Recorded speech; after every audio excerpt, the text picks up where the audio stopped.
söz verdiyimiz kimi mövzunu studiyada qonağımızla bir yerdə davam etdiririk. Qonağımız həkim endokrinoloq Günel Musayevadır. Günel xanım, sabahınız xeyir olsun. Sabahınız xeyir olsun, xoş gəlmişsiniz Günel xanım. Dəvətiniz üçün dərin təşəkkürümü bildirirəm. Biz təşəkkür Ümid edirik. edirəm ki, danışdığımız mövzu bir fərqindəlik yaradar. Bəli. Biz də buna çalışırıq. Bəli, biz də bunun üçün əlimizdən gələn edəcəyik. Doktor, çox vacib bir mövzudur. Siz özünüz də qeyd elədiyiniz kimi kifayət qədər toxunulması məqamlar da var. Əvvəl istəyirik ümumi bir şəkildə energetik içkilər bizə hansı zərərləri vurur? İstər psixoloji, istər fizioloji olaraq hansı zərərləri bizə vurur? Bunlardan danışaq, daha sonra hər birini detallandıracağıq. Mən düşünürəm ki, bu içkilərin adına energetik içki qoyaraq onları daha cazibədar bir vəziyyətə gətirmiş oluruq. Əslində bu içkilər kənardan bizə bir enerji mənbəyi vermirlər. Bizim bədənimizdəki enerjini borc da yox, çünki borc qaytarıla bilən, eyni qədər qaytarıla bilən bir şeydir. Kredit olaraq istifadə edirlər, yəni kredit verirlər bizə enerjini. Ona görə də orqanizm bir müddət sonra tükənmişlik yaşayır, xronik yorğunluq sindromu daha da dərinləşməsinə yaşayır və bu daha böyük fəsadlara səbəb olur. İlk öncə ona düşünmək lazımdır ki, nə üçün insanlar bu içkilərdən istifadə edirlər? Çünki ola bilər ki, halsızlıq, yorğunluq, iş şəraitinin gərgin olması, sosial-iqtisadi problemlər, bu kimi şeylər vadar etsin ki, bu içkilərə yönəlsinlər və ya qısa müddətə böyük enerji almaq istəyən, belə deyim, dırnaq arası və ya şəkər qəbul etmək istəyən, çünki aclıq zamanı da beyin adətən korteks fəaliyyətini itirmiş olur. Buna görə istifadə olunmuş olur. Təsir mexanizmini bilmək üçün birinci tərkibini araşdırmalıyıq. Bu içkilərin tərkibində kafein, artıq miqdarda, hətta 5-6 stəkan fincan qəhvədəki qədər kafein, 10-12 çay qaşığı qədər şəkər tərkibində var. Həmçinin taurin adlı maddələr var, jenşen var, bitki tərkibli maddələr. Ən təhlükəlisi isə bunların alkoqolla birləşdirilmiş versiyalarıdır. Onlar daha təhlükəlidir. Bu saydığımız Səbəb maddələr... nədir, doktor? Onlar niyə belə təhlükəli olur ki? Alkoqolla birləşəndə hansı proseslər gedir ki orada? Bəli, alkoqolla birləşdiyi zaman birincisi alkoqolda beyinə süsləşdirici təsir edir. Kafein isə uyandırıcı təsir edir. Bu da beyində mərkəzlərin fəaliyyətinin pozmasına səbəb olur. Biri deyir oxu, biri deyir oxuma. Bəli, eynən. Ondan da başqa həmçinin niyə təhlükəlidir alkoqolla bir yerdə? Çünki bu maddələrin tərkibindəki bitkisel tərkiblilər və ya molekullar qaraciyər üçün onsuz da toksik yük təşkil edir. Alkoqol da bilirik ki, qaraciyər üçün toksik yük təşkil edir. Buna görə də bunlar bir yerdə istifadəsi daha təhlükəlidir. Eyni zamanda alkoqol mərkəz sinir sisteminə süsləşdirici təsir etdiyi üçün məntiqli düşünmə qabiliyyəti azalmış olur. Buna görə də baş verə biləcək digər problemlərin də artmasına səbəb olur bir yerdə istifadəsi zamanı. Bir çox qəşəng bir şey dedi doktor ki, o bizim elə bil ki, enerjimizi bizə kredit olaraq verir. Yəni faizi ilə qaytarsan da sonra. Bizim olsa kifayət qədər hər birimizin kreditləri var, əvvəlcə əlavə kreditə Bir də ehtiyac yoxdur. həyatımızdan, canımızdan kredit verməyək. Mənə maraqlıdır Günel xanım, nə üçün yeniyetmələrin qəbulu xüsusi risk hesab olunur ki, yəni bu onlar çox xüsusi risk təşkil edir. Bu nə ilə bağlıdır? Çünki beyində prefrontal korteks adlandırdığımız yer var, hansı ki bu məntiqli düşünmə qabiliyyətini formalaşdırır. Bu tədqiqatlara görə 25 yaşında öz fəaliyyətini tam tamamlamış olur. 25 yaşına qədər əgər fəaliyyət tamamlamayıbsa, bu zaman orada daha təhlükəli məsələlər meydana çıxmış olur. Həmçinin gənclərdə, yeniyetmələrdə tək psixoneyroloji asıllıq deyil, bu həm də fiziki, sosioloji asıllığa çevrilmiş olur. Çünki ətrafda məsələn biz qəbul edirik, sən də qəbul et və ya məsələn dərslərin ağırlığı ilə əlaqədar gecə yatmamalıdır bu zaman qəbul etdiyi zaman.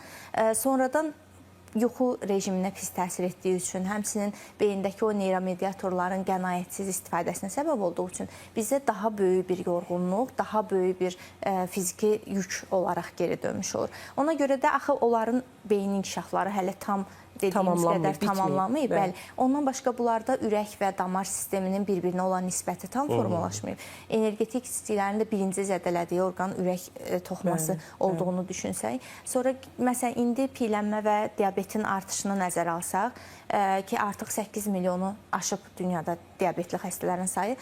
Biz həmin yeniyetmələrdə, gənclərdə insulini qənaətsiz istifadə etdirdiyimiz üçün bu içkilərlə, onda onların diabetə yoluxma riskini daha da tezləşdirmiş olur. Bir məsələ də var, doktor. Bəzən bu ürək-damar məsələsini istəyirəm biraz daha geniş toxunaq. Çünki ölkəmizdə bilirik ki, kifayət qədər bu xəstəliklərdən əziyyət çəkən insanlar var müxtəlif yaş qruplarında. Məsələn, mən energetik içkidən istifadə edən dostlarımdan hiss eləmişəm, daha doğrusu tanışlarımdan da eşitmişəm ki, ürək döyüntülərim sürətlənir. Və bəzən bu onlardan narahatlığa da gətirib çıxara bilir. Bu proses necə baş verir? Bu proses daha çox kofeinin və taurinin bir-birinə olan təsirindən yaranır. Ürək əzələsində xəstə aritmiya ola bilər, hətta qəflətli ürək dayanması ola bilər, taxikardiya ola bilər. Mən hətta rezidentura təhsil aldığım dövrdə belə bizim kardioloqlar sırf energetik içkilərlə bağlı məqalə hazırlayırdılar dünyaya təqdim etmək üçün.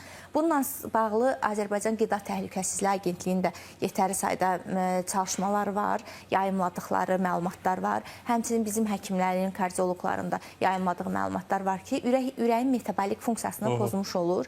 Ona görə də biz həm birbaşa ürəyə pis təsir edirik, həm də o qədər böyük miqdar şəkərin birdən-bir orqanizmə girməyi bütün orqan və toxumalara dolayısıyla da təsir etmiş olur. İstənilən halda zərərlidir. Bəli. Baxın, bəzən də biz qəfil ölüm xəbəri alırıq ki, energetik içkini qəbul elədi və dərhal sonra dünyadan köçdü. Bu yaşa baxmır da, gənclər arasında da olur zaman-zaman, hətta yeniyetmə xəbərləri də almışıq belə. Bu necə baş verir? Bunun izahını istəyirik ki, insanlar bilsinlər ki, insan orqanizmində anidən nə baş verə bilər ki, yəni əslində ölüm qəfil deyil də, yəni bunun səbəbi var. Bəli. Burada məsələ bilirsiniz nədir? Bütün orqanizm eyni deyil. Biz onlara eyni cür yanaşmırıq. Bir termin var həkimlər arasında. Xəstəlik yoxdur, xəstə vardır. Yəni hər orqanizm fərqlidir. Məsələn, bir şagird və ya tələbə düşünə bilər ki, mənim dostum 3 qutu gün ərzində energetik içki qəbul edir, amma onda heç bir problem olmur. Nə olub ki, heç nə yoxdur. Bəli, eynən. Ona görə biz bunu tez-tez eşidirik deyə xəstələrdən ki, filan kəs qəbul edir, şəkər xəstəsidir məsələn, ay doktor, heç nə olmuyor, bax ona məsələn. Amma hər orqanizm fərqlidir və bizim tolerantlığımız, dözümlülüyümüz fərqlidir. Ona görə də məsələn nə ola bilər? İnsanın ürəyin bir elektrik sistemi var da, o hamıda eyni cür çalışmır. Hətta heç zərərli vərdişləri qoysaq qırağa, elə insanlar var ki, onlar adi qida qəbulundan sonra belə aritmiya yaşayırlar. Və ya yuxusu pozulub, aritmiyası hiss edir ki, çırpıntısı artıb və s.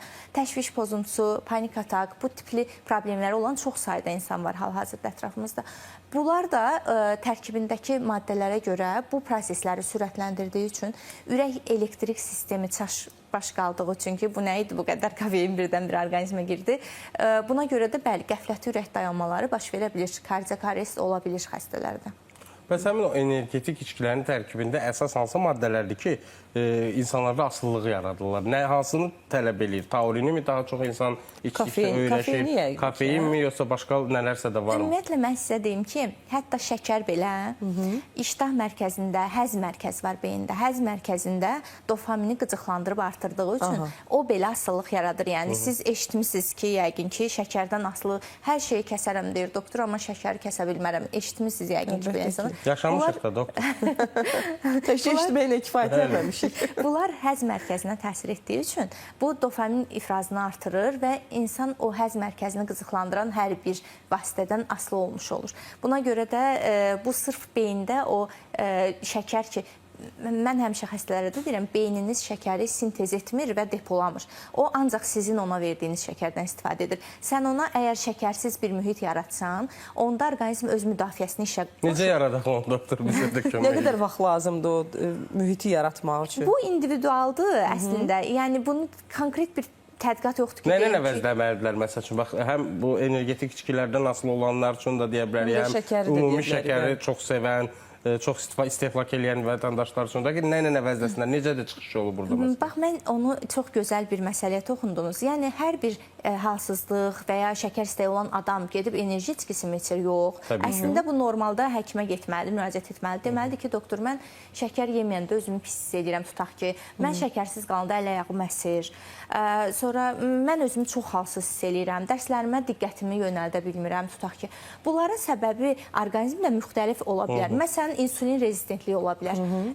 İnsulinə qarşı müqavimət. Bu zaman qanda insulin səviyyəsi artdığı üçün şəkər ani düşmələri baş verir və xəstənin o korteks dediyimiz hissəsi öz fəaliyyətini dayandırır ki, nə edirsən elə şəkər tap. qəbul et. Çünki mənim buna ehtiyacım var. Axı özü yarada bilmir, həm də depolaya bilmir. Ona görə də xəstə şəkərə yönəlmiş olur. Məsələn, biz onu aşkarladıqsa, bunun müalicəsini verərək, xüsusi müqavimət idmanları tövsiyə edərək, həmçinin pəhrizlər verərək xəstəni bu vəziyyətdən çıxartmış oluruq. Və ya mən çox halsızlıq hiss edirəm. Bəlkə xəstənin hipotiroidisi var. Məsələn, mən daha çox özümə aid olan xəstəliklər deyirəm, endokrinoloji xəstəliklər. Bəlkə buna görə yorğun hiss edirsən. Bunun çıxış yolu energetik içki deyil. Əgər biz səndə tənbəl zob dediyimiz el arasında aşkarlayırıqsa, bunun müalicəsini verəndə onsuz da xəstə avtomatik düzəlmiş olur. Və ya vitamin, mineral defisiti, atmosfer kirliliyi D vitamini azlığı yaradır, D vitamininin yetərsiz istifadəsi. Məsələn, bizdə bir tədqiqat aparılmışdı, mən oxumuşdum onu, bizim Ekologiya Nazirliyi aparmışdı. 10 il əvvəlki müqayisədə bizim maqnezium ehtiyatlarımız 40% azalıb. Demək ki, xəstələrdə biz daha maqnezium torpaqdan alırıq da qida maddələri ilə. Bu azalıbsa, deməli maqnezium defisiti ola bilər. Bu da halsızlıq, bəli, əzələ qıc olmaları yarada bilər. Biz sadəcə spirtli içkidə bu funksiyanı icra edir. Energetik içkidə bu funksiyanı ki, biz onu maskalamış oluruq. Hər şey yaxşı kimi göstərir. Amma orqanizmin bir resursu var. Qısa bir müddətdir. Bəli, bir resursu var. Ona görə də indi deyir ya ki, necə eləyək, necə mübarizə aparaq. Mən düşünürəm ki, gedib birinci səbəbi tapmaq lazımdır ki, mən bunu nə üçün istifadə edirəm? Bu mənə nə verir? Bax, o dediyiniz problemlər var, İqnur xanım, sad alırsaq, onlar yeniyetmələrdə yoxdur. Çox var. Var deyirsiniz. Çox, bəli. Biz klinik praktikada işləyən həkim kimi əvvəl uşaqlarda bu qədər piylənmə, diabetə meyli, insulin dirənci yox idi. Niyə? Çünki uşaqlar davamlı aktiv idilər, çöldə, bayırda qaçır, oynayır. Telefondan sallandırdılar. Oturma müddəti, ekran müddəti ciddi hərəkətsizlik, hipodinamiya yaradır. Buna görə də bu uşaqlarda da metabolik pozğuntuların çoxaldığını göstərir.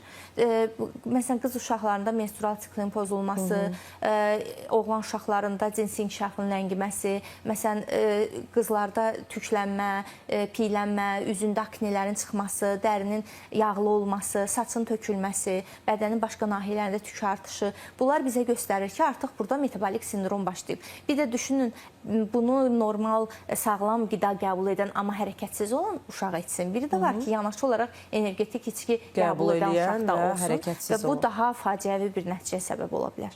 Bəs yaxşı, bax, valideynlər məsəl üçün hardan bilə bilər ki, bayaqdan biz bir nümunə üzərindən danışırdıq ki, mən rastlaşmışdım supermarketlərin birində yeniyetmədir, gəlib ki, mən almaq istəyirəm, satıcı satmırdı. Dedi, yox, mən valideynlərimlə də alıram. Bilmək olmaz da valideynləri ona icazə verirlər, yoxsa yox. Yəni, valideyndən xəbərsiz də alıb içə bilirlər yeniyetmələr bunu. Təəssüflər olsun ki, əldə edə bilirlər hansısa vasitələrini.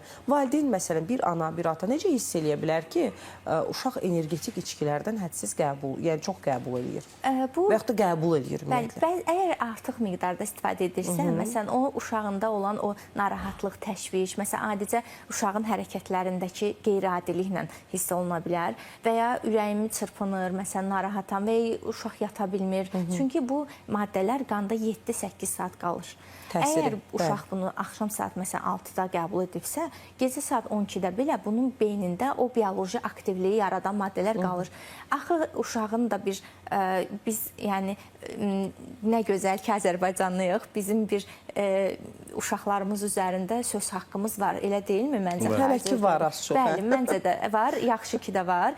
Ona görə biz, məsələn, mən düşünürəm ki, qadağalar qoymaq lazımdır. Çünki dəfələrlə rastlaşmışam ki, əgər uşaq yaşında valideyn onu bu şeyi izah etmirsə və bu qadağanı qoymursa, uşaq böyüdükdən sonra deyir ki, mən uşaq idim, bunun fərqində deyildim də. Axı sən mənə yön göstərməliydin. Məncə çox da haqsız deyil. Yəni, ona görə də hərəkətlərindən bərabər keçirilən vaxtdan onu hiss etmək olur. Amma təbii ki, əgər az miqdarda qəbul edirsə və günün erkən saatlarında qəbul edirsə, valideyn bunu hiss etməyə bilər. Amma məncə bugün bizim söhbətimizdən sonra hamı evdə bir uşaqla oturub mehribancasına bunun yan təsirlərini danışsa, bizim uşaqlarımız çox ağıllıdırlar məncə. Bu dəqiqə çox beyinlərinin aktiv, işləyən vaxtıdır. Oturub, məsələn, bunun mənfi tərəflərindən danışılsa ki, məsələn, içənlərdə belə şeylər, mən belə şeylər oxuyuram, əminəm ki, sən istifadə etmirsən, amma əgər edirsənsə də ətrafında edənlər varsa, bəlkə bəlkə onlara təsir edə Tövsiyə eləyəsən, bəlkə bilərsən ki, danışırsan, bunlardan istifadə etməsin. Çünki bu həqiqətən də yaxşı görünən bir şeydir, amma pis. Məsələn, adi mən özüm görmüşəm, B qrup vitaminlərin olduğunu, bunu marketinq üçün istifadə edirlər. Bəli, Amma mən də o şahidiyəm, tərkibdə bəli. olan B qrup vitaminlər belə Bitki sintetik. tərkibli B qrup vitamin adı ilə reklam Bəli, olunurlar. bu marketinq hiləsidir. Mən bir dəfə bir xarici konfransda durub sual vermişdim ki, olmazmı ki, biz həkimlər olaraq əl-ələ verib bu reklamların önünü almağa çalışaq? Çünki həqiqətən də bəzən mediada hər şey çox da yaxşı şeylər reklam olunmur. Onlar da dedi ki, bizim buna hüquqi olaraq ixtiyarımız yoxdur. Bizim əlimizdən gələn odur ki, bu bir açıq bir yoldur. Sən bunun reklamını və bunun anti-reklamını işləyə bilərsən. Seçim təbii ki, azadlığı olduğu üçün insanlara qalmış. Əslində heç anti-reklam da deməyək, yəni daha çox sağlamlıqla bağlı həqiqət tərəfini çatdırmaq vacib məsələdir. Bu satanlar və şirkətlər üçün bunu anti-reklam olaraq qələmə verirlər. Onlar təbii ki, dırnaq arası anti-reklam. Öz tərəflərindən bəli, o cür də baxa bilərlər, tam normaldır. Bir də bunun yuxu tərəfi var ki, çox vacibdir. Bir çox insanlar ki, hətta bunu qəbul edən təkcə biz yeniyetmə və gənclərdən danışırıq, amma kifayət qədər yaşı olan insanlar arasında da populyarlıq qazanıb çox təəssüf ki.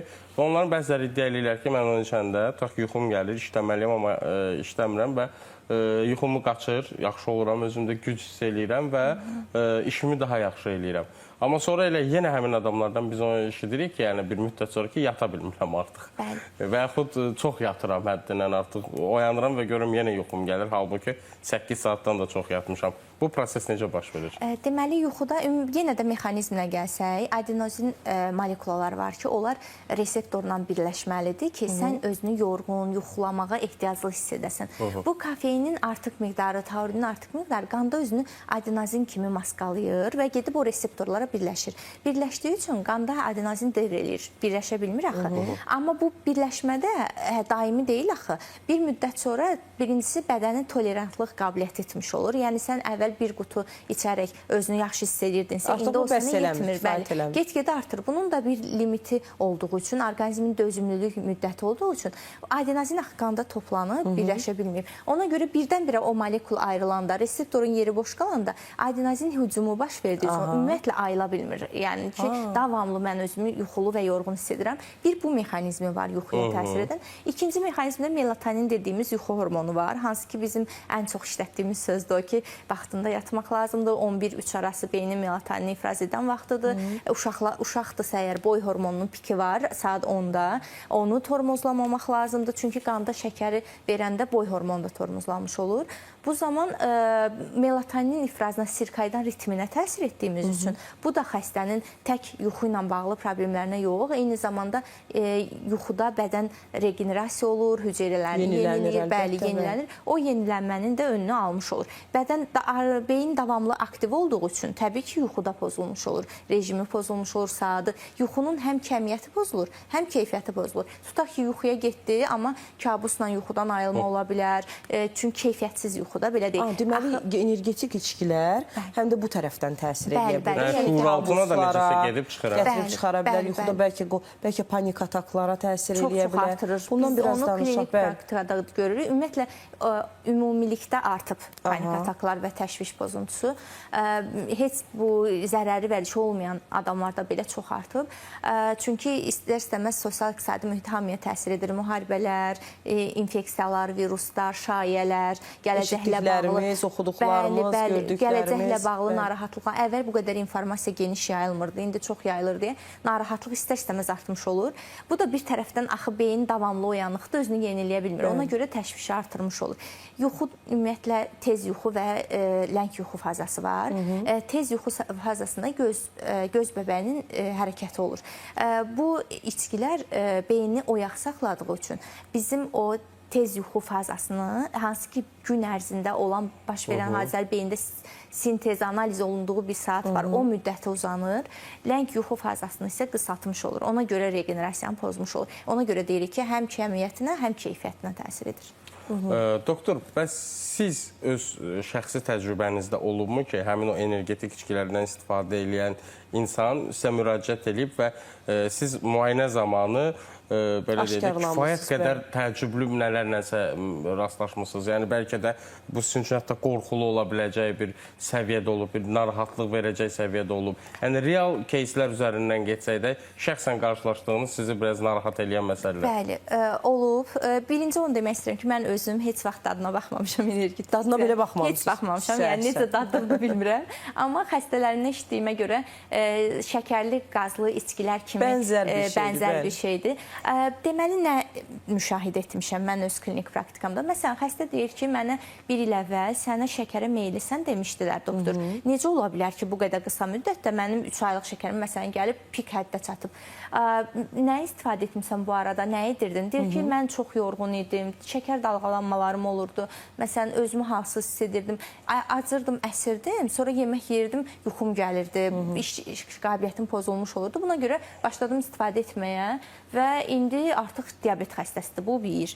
İkinci tərəfdən, məsələn, xəstə gəlib, heç bir səbəbi yoxdur, amma qaraciyər testləri çox yüksəlib. Onda mütləq soruşuruq ki, nə qəbul etmirsən? Bəlkə nəsə bitkisəl bir şey içmirsən, bəlkə nəsə çay içmirsən, adi ot çayı.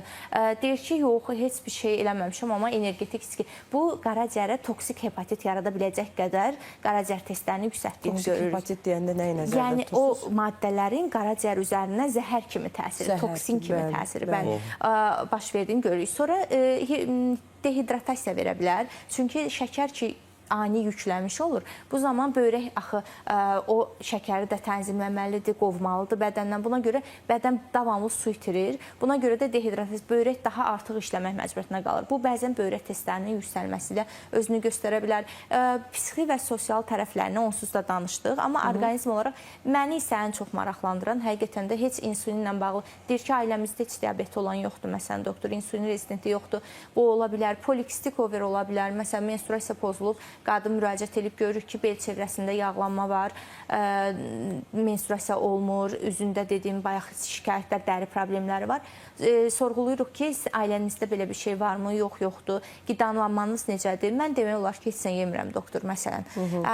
Onda bizə bir qida gündəliyi yaza bilərsiniz, amma boğazınızdan keçən hər şeyi yazın dediyimizdə, mən məsələn şahid olmuşam, səhər bir stakan qazlı şəkərli içki, günorta bir qutu enerji içkisi, axşam bir qutu enerji içkisi. Mən bu qida gündəliyini görmüşəm həqiqətən xəstədə. Yəni insan bunu özünə eləyə bilər yəni. Bəli, yəni burada orqanizm üçün nə lazımdır?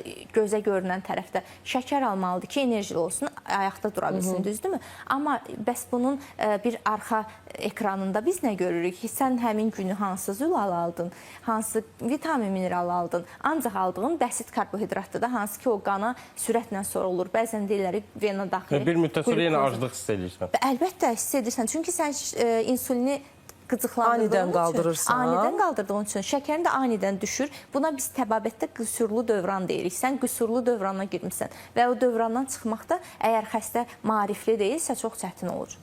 Deyirsiniz ki, çətin olur. Bəli. Nəyə görə çətin? Maarifli deyilsə, bilmir ki, buna o zaman gələndə siz yəqin ki, açıqlayırsınız bütün bu danışdıqlarınızı, bir də xəstələrə danışırsınız. Ən önəmli xəstə həkim münasibətində mən düşünürəm ki, bu mənim praktikama görədir.